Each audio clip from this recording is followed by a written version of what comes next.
বেশ অনেকবার net on of করার পর অবশেষে সুজয় বুঝতে পারল তার পাঠানো শেষ মেসেজটার পাশের একটা তীর চিহ্ন আর কখনোই দ্বিগুণ হবে না। তাকে ব্লক করা হয়েছে। ঘটনার আকস্মিকতায় অভিমান বা অভিযোগ কিছুই নয়। সুজয়ের খালি মনে হলো ওকে ব্লক করার সময় অমৃতার কি হাতটা একটু কেঁপে গেছিল? চোখের পাতাটা কতবার ফেলেছিল ও? আগে থেকে প্রস্তুতি নিয়েছিল নাকি স্রেফ হঠাৎ করেই? 3.5 বছরের জমানো কথা শেষ করতে 3.5 সেকেন্ডও লাগলো না। আপন মনেই হেসে ওঠে সুজয়।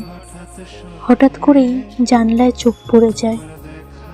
চাঁদটাও মেঘের আড়ালে উঁকি দিচ্ছে। আবার হেসে ওঠে সুজয় আপন মনেই।